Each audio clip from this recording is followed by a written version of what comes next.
Last class में torque पढ़ रहे थे, torque on electric dipole. Electric dipole पता है आपको, प्लस और माइनस चार्ज का क्या होता है, कॉम्बिनेशन है। ये प्लस चार्ज है, नीचे माइनस चार्ज है। ठीक है, बीच में डॉटेड लाइन दिखा रहे हैं, दोनों के बीच का ये डायपोल लेंथ एक तरह समझ सकते हो। ये डायपोल लेंथ का वैल्यू 2 है, चार्ज का वैल्यू q है, और जिस इलेक्ट्रिक फील्ड में रखे हो उसका वैल्यू E है। ठीक है, हमको इस पर लग रहा है टॉर्क निकालना है। तो देखिए, जैसे आप डायपोल को इलेक्ट्रिक फील्ड में रखिएगा, इसे भी इलेक्ट्रिक फील्ड लाइन से काला वाला, ये आपका प्लस चार्ज है, माइनस चार्ज है। तो प्लस चार्ज इधर कोई बहुत बड़ा पॉजिटिव चार्ज रहा होगा, तभी ये प्लस चार्ज को इधर की फोर्स ले, तभी प्लस चार्ज पे इधर की फोर्स लगेगा। ठीक है, तो हम शुरुआत ऐसे करेंगे, लिखेंगे the electric force, the electric force on plus Q. Plus Q पे इलेक्ट्रिक फोर्स कितना लगेगा, F1 वेक्टर फॉर्म में लिख रहे हैं, F1 equal to Q E लगेगा। Equation number 1। अगेन, या सिमिलरली लिखते हैं सीधे, similarly on, similarly F2, F2 पर भी इलेक्ट्रिक फोर्स लगेगा जैसे इस पर लग रहा है। F2 बराबर क्या होगा, माइनस साइन के साथ minus Q E. Equation number 2।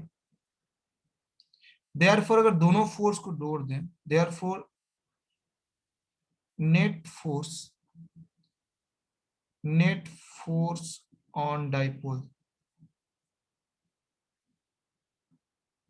क्या होगा, दोनों का जोड़, F equal to F1 plus F2। आपको पता था कि आप लोग बताए थे हम कि वेक्टर कहीं भी हो हम डिस्प्लेस करके कहीं ला सकते हैं। मान लो ये वेक्टर ए है और ये वेक्टर कहीं बी है, हम दोनों को जोड़ना चाहते हैं पैरेललोग्राम लॉ से, तो हम इसके जैसा इसी हाइट का यहाँ एक वेक्टर बना देंगे, ये वेक्टर बी हो जाएगा। वेक्टर बी को पैरेलल शिफ्ट किया जा सकता है कहीं से कहीं, तो हम चाहे तो ये F1 को शिफ्ट करके यहाँ ला सकते हैं। ये मनी मन सपोज करने की बात है। ऐसे भी देखो, दो वेक्टर का डायरेक्शन जब अपोजिट है तो एंगल तो 180 डिग्री होगा। इसको दूसरे तरीके से समझो, इसको शिफ्ट करके यहाँ ला सकते हैं, चाहे इसको शिफ्ट करके यहाँ ले जा सकते हैं, एंगल 180 होगा। तो जब दो वेक्टर के बीच का एंगल 180 होता है तो सीधे सीधे घट जाता है, इसलिए एफ का जो मैग्नीट्यूड आएगा सीधे क्या होगा, magnitude of F1 minus magnitude of F2। ठीक है, जिसमें कि F1 का मैग्नीट्यूड कितना है, जिसमें कि F1 का वैल्यू कितना है, F1 का वैल्यू रखिए क्यू ही, मैग्नीट्यूड रखेंगे तो सिर्फ क्यू ही आएगा ना, माइनस F2 का मैग्नीट्यूड रखोगे तो ये भी सिर्फ क्यू ही आएगा, क्योंकि माइनस साइन मॉड जब लोगे ना, F2 का मॉड, F2 मतलब क्या है, F2 का मतलब एक्चुअली F2 का मॉड है। जब F2 का मॉड लोगे तो इधर में क्या होगा, माइनस क्यू ई का मॉड हो जाएगा। क्यू ई का मॉड यानी ओनली क्यू और ई बाहर आएगा। ठीक है, तो ये क्यू ई कैंसिल हो जाएगा, फोर्स क्या हो जाएगा, जीरो, एफ बराबर जीरो। इससे एक बात निकल के आ रहा है कि इस डायपोल पर नेट फोर्स क्या है, जीरो है ना। देयरफॉर लिख देंगे net force, net force on dipole is zero. एक पॉइंट निकल के आया कि जब हम एक इलेक्ट्रिक डायपोल को इलेक्ट्रिक फील्ड में रखते हैं, यूनिफॉर्म इलेक्ट्रिक फील्ड में, तो इस पर लग रहा है नेट फोर्स जीरो हो जाता है, लेकिन एक घूमेगा। आप क्या देखिएगा कि ये टर्न करता है, कुछ इस तरह से टर्निंग करेगा, ये इधर की ओर भागेगा, ये वाला इधर की ओर भागेगा। तो ये टर्निंग हो रहा मतलब ठीक है, फोर्स तो काम नहीं कर रहा, लेकिन फोर्स का एक और इफेक्ट है, उसको बोलते हैं हम लोग क्या, टॉर्क बोलते हैं। फोर्स के टर्निंग इफेक्ट को हम लोग टॉर्क बोलते हैं, यहाँ टॉर्क काम करता है। ठीक है, तो यहाँ पे इस बात को लिखना पड़ेगा, हम नेक्स्ट पेज में चलते वापस डायग्राम पे आएंगे जरूरत पड़ेगा तो। यहाँ पे इस बात को लिखेंगे, so net force on electric dipole is zero, but since the two forces are equal opposite and separated by certain distance,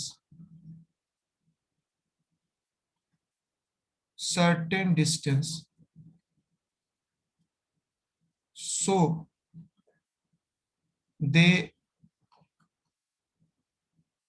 produces torque. देखो क्या होता है कि यदि मान लो हमारे पास एक इस तरह का कोई भी लकड़ी का टुकड़ा है, इस पर दो फोर्स काम कर रहा है, किधर है किधर, बशर्ते दोनों फोर्स यदि बराबर हो तो ये टॉर्क प्रोड्यूस करता है, मतलब ये घूमने लगता है। और टॉर्क का फॉर्मूला क्या होता है, टॉ को देखो, टॉ से दिखाते हैं, टॉर्क को हम लोग टॉ से दिखाते हैं, टॉ सिंबल होता है आइदर फोर्स, दोनों में से कोई एक फोर्स और दोनों के बीच का परपेंडिकुलर डिस्टेंस, ये टॉर्क का फॉर्मूला होता है। तो चूंकि यहां पर भी दोनों फोर्स के साथ वही कंडीशन है, दोनों फोर्स क्या है, एक दूसरे से क्या सेपरेट है with certain distance, so they produces torque. Therefore torque equal to क्या होगा, टॉर्क का फॉर्मूला क्या होता है, आइदर फोर्स, दोनों में कोई फोर्स, इनटू परपेंडिकुलर, देखो शॉर्ट में परपेंडिकुलर कैसे लिखते हैं ना, ऐसे लाइन खींच के यहाँ पर ये लिखते हैं, perpendicular distance between forces, either force. Torque को हम लोग टॉ से दिखाते हैं, देखो ये टॉर्क, ये टॉ नहीं लिखे हैं एक्चुअली, ये टी होगा, है ना, सिंपल टी है, टॉ जैसा लिखा गया है, टी है, टॉर्क लिखे।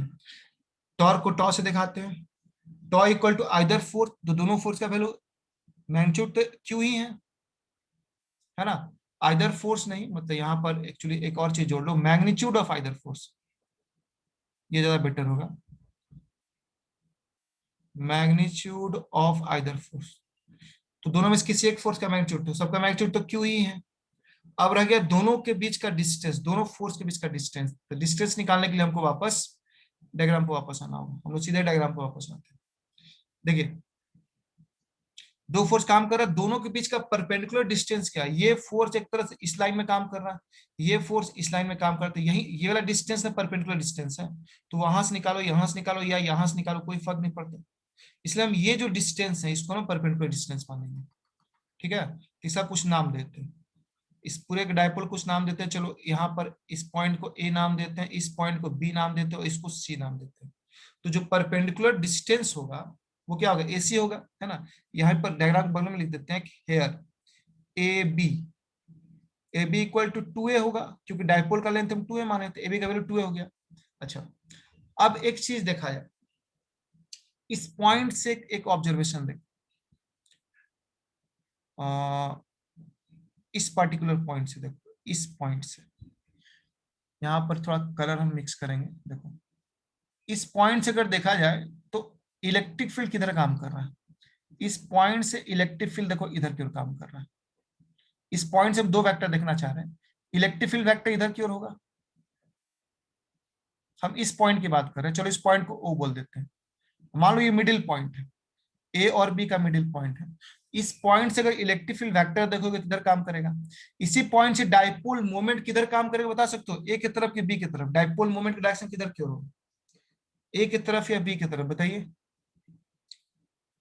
डाइपोल मोमेंट का डायरेक्शन किधर होगा, ओ ए तरफ या ओ बी, बताइए जल्दी। ओए।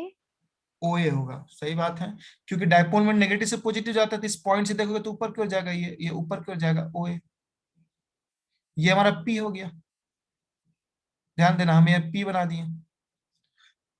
तो चलो पी और ई के बीच एक दो वेक्टर बीच कोई एंगल मान सकते हैं, चलो इस एंगल को हम थीटा मान लेते हैं। देखो हम क्या क्या किए, हमने एक पॉइंट कंसिडर किया ओ, जो कि ए बी डाइपोल के बीच का पॉइंट है, अब कहीं भी ले सकते हैं लेकिन हम ओ ले रहे हैं। अब क्या है कि ओ से दो वेक्टर ओरिजिनेट कर रहा है, एक इलेक्ट्रिक फील्ड वेक्टर और एक डाइपोल मोमेंट, तो दोनों के बीच का एंगल हम थीटा मान सकते हैं। और जब ये एंगल थीटा है तो ये एंगल थीटा हो सकता है क्या, अगर मान लो ये दो लाइन है और एक लाइन इसको कट कर रहा है, ये एंगल थीटा है, तो ये एंगल क्या होगा, थीटा होगा। अरे कॉरेस्पॉन्डिंग एंगल्स, जी सर। है ना। अगर वैसे नहीं समझ में आ रहा, देखो ये थीटा तो ये भी थीटा, तो ये थीटा, अल्टरनेट एंगल्स, ठीक है। तो इस तरह से यहाँ पर एक कॉन्सेप्ट क्लियर हो रहा है कि अगर अगर दिक्कत है तो इसको चलो हम यहीं रहने देते हैं। अगर उतना आप लोगों को समझ में आना चाहिए, लेकिन हम इसको चलो ऐसे करके यहाँ ऐसे राउंड कर दे रहे हैं, ये समझने के लिए है। तो A B equal to two two A है, तो ये एंगल थीटा आ गया। अब आ जाइए in triangle A B C, in triangle A B C की बात करते हैं।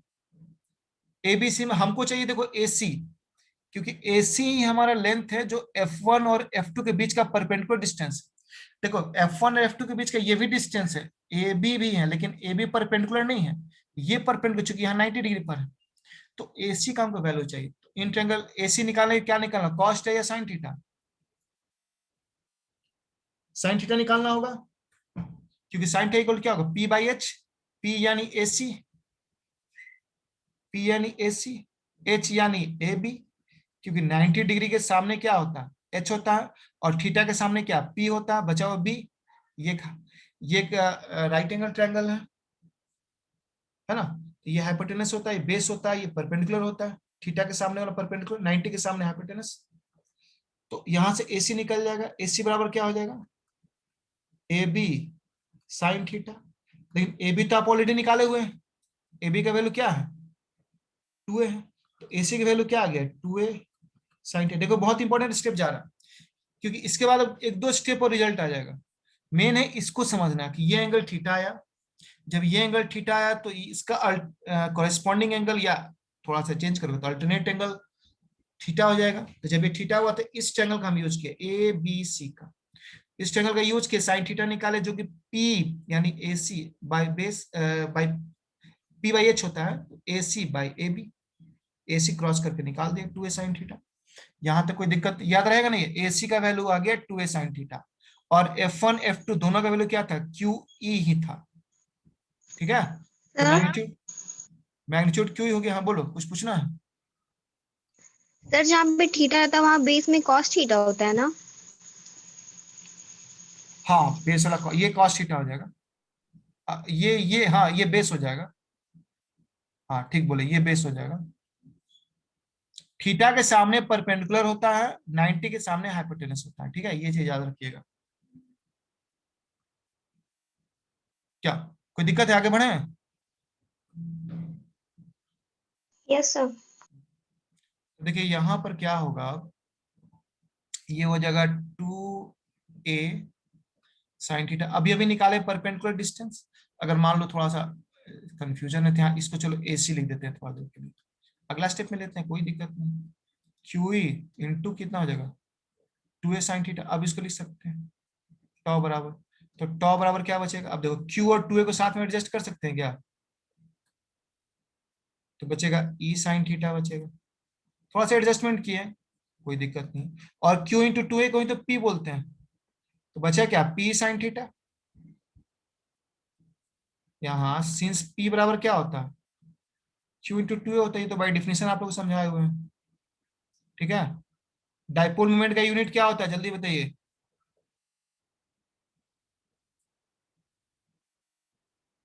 कोई नहीं बता, डाइपोल मोमेंट का यूनिट, और कोई भी एक यूनिट बताओ ना, ऐसा यूनिट, इतना सारा यूनिट बताए कोई नहीं बता रहा। डिब्बे। डिबाई होता है, कूलम मीटर होता है, सबसे पहले तो कूलम मीटर, चार्ज का कूलम, 2a डिस्टेंस है, मीटर हो गया, डिस्प्लेसमेंट है, मीटर हो गया। अब देखो इसको, इसको क्या हम, ये मेरा देखो मेन फॉर्मूला हो गया, यही मेरा मेन फॉर्मूला आ गया, है ना। अब इसको क्या हम ऐसा लिख सकते हैं क्या, टॉ इक्वल टू पी क्रॉस ई,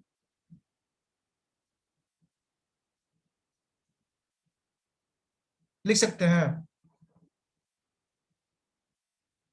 क्योंकि यस।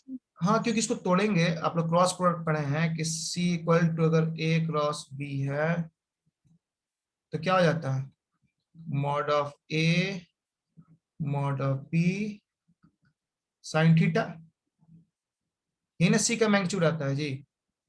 जी सर। यहाँ यूनिट वेक्टर भी रहता है, लेकिन मैग्नीट्यूड लोगे तो यूनिट वेक्टर गायब हो जाएगा, ठीक है। तो इसलिए टॉ का ये फॉर्मूला आ जाएगा। तो टॉ का फॉर्मूला क्या आ गया, पी क्रॉस ई, हमेशा याद रखिएगा पी क्रॉस ई। ये टॉर्क निकला किसके लिए, ये टॉर्क निकला इलेक्ट्रिक डाइपोल के लिए। ऐसे ही हम लोग पढ़ेंगे मैग्नेटिक डाइपोल, इस तरह का एक मैग्नेट होगा, वहां पर नॉर्थ होगा, साउथ होगा, सब कहानी वैसे ही होगा। और यहाँ पर जो टॉर्क निकलेगा याद रखिएगा, वो टॉ बराबर आएगा पी के जगह एम आ जाएगा, बस यही अंतर आएगा, एम क्रॉस बी हो जाएगा। ये देखो फॉर्मूला हम आगे इसको भी प्रूफ करेंगे एक जगह, लेकिन अगर ये प्रूफ समझ रहे हैं तो आसान पड़ेगा। वो एम हो गया, जैसे इलेक्ट्रिक डाइपोल मोमेंट होता है वैसे ही मैग्नेट के लिए मैग्नेटिक डाइपोल मोमेंट होता है। जैसे इलेक्ट्रिक फील्ड होता है वैसे ही मैग्नेट के अराउंड बी है, ये मैग्नेटिक फील्ड है। याद रखिएगा एम से नहीं दिखाते हैं, बहुत तो बोलता है मैग्नेटिक, जैसे इलेक्ट्रिक फील्ड को ई से दिखाते हैं, मैग्नेटिक फील्ड को एम से दिखाएंगे नहीं, ये अंतर है। मैग्नेटिक फील्ड को हम लोग बी से दिखाते हैं, है ना, कहीं कहीं मैग्नेटिक फील्ड को मतलब बी से ही दिखाते हैं, और एम से मैग्नेटिक डाइपोल मोमेंट, पी से इलेक्ट्रिक डाइपोल मोमेंट, एम से मैग्नेटिक डाइपोल मोमेंट, ई से इलेक्ट्रिक फील्ड, बी से मैग्नेटिक फील्ड। ठीक है, तो this is your required expression, this is required expression, यही आपका रिक्वायर्ड एक्सप्रेशन जो चाहिए था। अब देखो इस पर डिस्कशन करते हैं, इस इक्वेशन का क्या मतलब आ रहा है, तो हम लोग डिस्कशन पार्ट शुरू करते हैं। देखिए डिस्कशन में पहला point, if theta equal to 0, अगर थीटा 0 हो जाए तो क्या होगा, पहला पॉइंट। अगर थीटा 0 हो तो टॉ बराबर क्या फॉर्मूला होता है, पीई साइन थीटा। अगर थीटा 0 तो टॉ बराबर क्या हो जाएगा, पीई साइन 0। जीरो। टॉ इक्वल क्या हो जाएगा, 0, है ना। Yes sir. तो ये आपका मिनिमम वैल्यू है टॉर्क का, है ना। दिस इज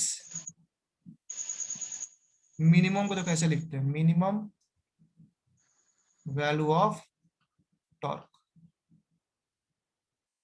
ठीक है, अब देखो सेकेंड पॉइंट, सेकेंड पॉइंट में इफ थीटा इक्वल टू हम 90 कर दें,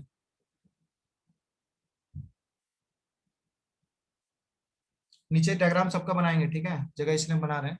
थीटा को 90 कर दे तो क्या होगा, अगर थीटा इक्वल टू 90 कर दे तो टॉ इक्वल टू क्या हो जाएगा, सिंपली पीई साइन 90, साइन 90 की वैल्यू 1 होता है तो बचा कितना, टॉ इक्वल टू पीई, है ना।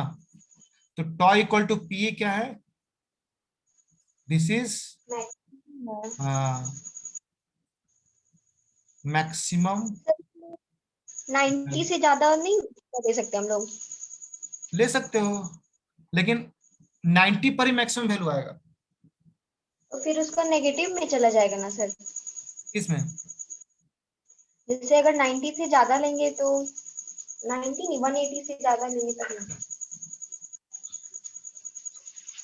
हाँ तो नेगेटिव चला जाएगा, लेकिन मैक्सिमम वैल्यू यही आएगा। किसी भी टॉर्क पर आप मैक्सिमम, इसे इससे क्या निकल गया, रिजल्ट क्या निकल गया रहा कि किसी भी डायपोल पर मैक्सिमम वैल्यू कितना लगेगा, वो दो बातों पर डिपेंड करता है। पहला उसके डायपोल मोमेंट पर, दूसरा इलेक्ट्रिक फील्ड कितना दे रहा है। उसको इससे कोई मतलब नहीं है कि आप एंगल कितना लगा रहे हैं, आप 0 लगाइए, 90 मतलब आप 90 लगाइए, 110, 120 कितना, 360 कुछ भी लगाइए, लेकिन 90 करिएगा। ये 90 का अपोजिट क्या होता है, अगर ये 90 है तो 90 का अपोजिट क्या, 270, ये -1 हो जाएगा ना। ये आप लोग पढ़े होंगे, ये 0 डिग्री होता है, ये 180 डिग्री होता है, यहाँ का वैल्यू जितना भी है उसका ये नेगेटिव वैल्यू देता है। तो साइन का 90 वैल्यू 1 है तो इसका 270 यहाँ होता है तो नेगेटिव वैल्यू देगा -1, इसलिए 90 मैक्सिमम होता है, 270 पर इतना ही वैल्यू मिलेगा हमको, लेकिन वो नेगेटिव कर देगा इसको, वो तो नेगेटिव वैल्यू हो जाएगा, वो तो पॉजिटिव वैल्यू ना ज्यादा होता है नेगेटिव से। तो ये आ गया सेकेंड पॉइंट। थर्ड देखिए, थर्ड पॉइंट है इफ थीटा इक्वल टू 180 लेंगे तो टॉ इक्वल कितना हो जाएगा, पी साइन 180। अब बताइए रिजल्ट कितना आएगा, 0 आएगा। 0 कैसे सर। देखो साइन 0 0, साइन 90 1, देखो वैल्यू हम लिख दे रहे हैं, साइन 90 डिग्री पर 1, साइन 0 डिग्री पर 0। अब इसको अपोजिट आ जाओ, इसको अपोजिट इधर क्या है, यही ना 180 होता है। 180 क्या होता है, यहाँ वाले वैल्यू का नेगेटिव होता है तो -0, यहाँ वाले वैल्यू का नेगेटिव 270 होता है -1। और यही ना पढ़ा जी तुम लोग, यस सर। ठीक है। अब देखो है क्या कि ये दोनों में अंतर क्या है, ठीक है। तो एक्चुअली हम लोग मिनिमम वैल्यू साइन 0 पर ही मानते हैं, साइन 180 को नहीं मानते, उसके पीछे कारण है ये। देखो मिनिमम वैल्यू मतलब क्या, उस पर फोर्स टॉर्क नहीं लग रहा, ठीक है।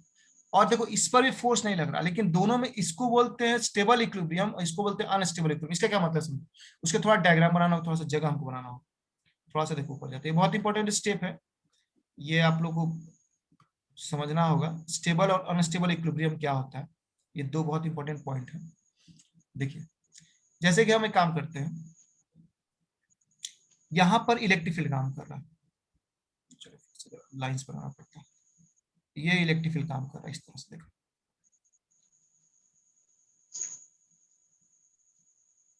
चार इलेक्ट्रिक फील्ड लाइंस बनाते हैं, यहाँ इधर बनाते हैं, क्योंकि दो डायग्राम को बनाना पड़ेगा।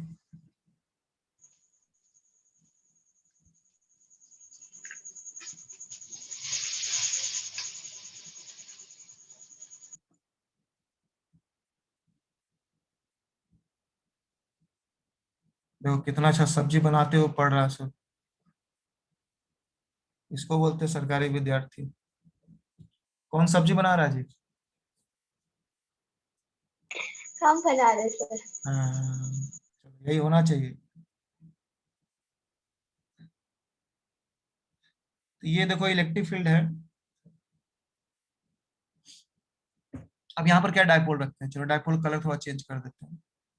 अब डायपोल 0 डिग्री पर है, इसका मतलब है कि P, जैसे मान लो डायपोल 0 डिग्री पर, मतलब इसी लाइन के अलॉन्ग होगा, इसी पर रखें कि नीचे बनाए, नीचे बना ऊपर कोई फर्क नहीं पड़ता, ये मेरा डायपोल है, 0 डिग्री पर है मतलब इसी के अलॉन्ग है ये, और इधर नेगेटिव है इधर पॉजिटिव है। थोड़ा सा और बड़ा बनाने दे, थोड़ा सा बड़ा बनाते हैं,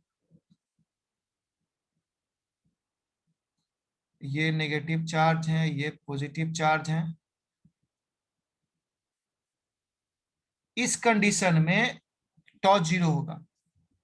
देखो यहाँ पर हो क्या रहा है, ये नेगेटिव पॉजिटिव पॉइंट है। अगर हम लोग किसी पॉइंट से, मान लो बीच के ही पॉइंट में देखते हैं, चलो बीच में ही देखते हैं, चलो बीच के यहीं पर सोचते हैं, वेक्टर को हम कहीं भी देख सकते हैं, यहाँ पर दोनों वेक्टर देखते हैं, कौन कौन, इलेक्ट्रिक फील्ड और डाइपोल मोमेंट। देखो इलेक्ट्रिक फील्ड तो इधर काम कर रहा है, क्या लगता है, इलेक्ट्रिक फील्ड इधर ही काम कर रहा है ना?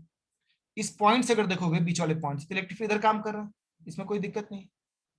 और इस पॉइंट से अगर डाइपोल मोमेंट को देखो, वो भी तो इधर ही काम कर रहा है, डाइपोल मोमेंट भी तो इधर ही काम कर रहा है,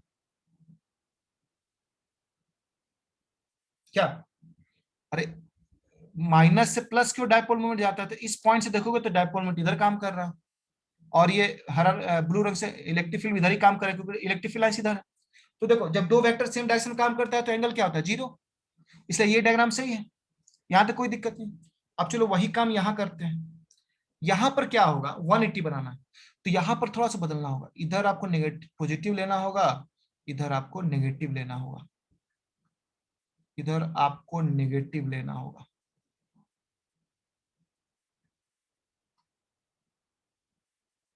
अरे टेढ़ा क्यों जाता, सीधा जाओ ना,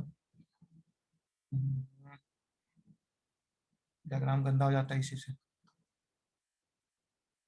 कभी कोई पेन का जो नीब है ना उसके चलते टेढ़ा मेढ़ा भागता है। खैर तुम समझदार है, समझ जाओगे। तो इधर देखो नेगेटिव चार्ज है, इधर पॉजिटिव चार्ज है, नेगेटिव को थोड़ा सा और गहरा बनाते हैं, ये नेगेटिव चार्ज है ये हमारा पॉजिटिव चार्ज है। अब इस पॉइंट से देखो, तो इस पॉइंट से देखो इलेक्ट्रिक फील्ड किधर जा रहा है, इलेक्ट्रिक फील्ड तो अभी भी इधर ही है, लेकिन इसी पॉइंट से अगर डाइपोल मोमेंट देखो, तो डाइपोल तो नेगेटिव से पॉजिटिव जाता इधर जा रहा है, एंगल कितना हो गया दोनों के बीच का बताओ तो, ये एंगल कितना हो गया, 180 हो गया। क्या इसमें कोई शक है तो बोलो, इसमें कहीं दिक्कत है किसी को तो बोलिए।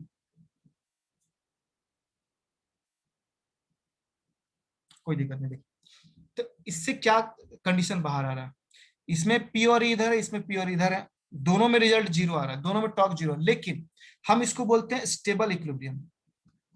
हम बोलेंगे कि टॉर्क मेरा स्टेबल इक्विलिब्रियम में, इक्विलिब्रियम। दोनों इसलिए समझना है कि आगे हम लोग पोटेंशियल एनर्जी निकालेंगे तो स्टेबल इक्विलिब्रियम का इस्तेमाल करेंगे। इसको बोलते हैं हम लोग अनस्टेबल इक्विलिब्रियम। यहां भी इक्विलिब्रियम, इक्विलिब्रियम मतलब क्या होता है, अगर मान लो दो तीन किसी पॉइंट पर दो तीन फोर्स काम कर रहा है, F1 काम कर रहा है, F2 काम कर रहा है, लेकिन बॉडी अपनी जगह पर है, तुम बोले इक्विलिब्रियम में। यहाँ पर वही चीज है, दो वेक्टर काम कर रहा है, P भी काम कर रहा है, E भी काम कर रहा है, लेकिन दोनों का रिजल्टेंट जीरो है। तो हम कहेंगे कि हमारा डायपोल क्या इक्विलिब्रियम में, डायपोल और इलेक्ट्रिक फील्ड मिलकर इक्विलिब्रियम में है। दो वेक्टर है ना, जैसे दो फोर्स वेक्टर है, रिजल्ट जीरो है, तो हम बोलेंगे कि ये बॉडी इक्विलिब्रियम में है। तो हम बोलेंगे डायपोल इक्विलिब्रियम में, क्योंकि इसका दो वेक्टर जो है, एक इलेक्ट्रिक फील्ड और डायपोल मोमेंट, दोनों का रिजल्ट जीरो है। लेकिन ये स्टेबल है और ये इसको बोलते हैं अनस्टेबल इक्विलिब्रियम। क्यों, उसके पीछे रीजन बताते हैं। रीजन सिंपल यही है, इक्विलिब्रियम का मतलब होता है कि इसको आप इधर उधर घसकाइएगा तो वापस यही चला आएगा।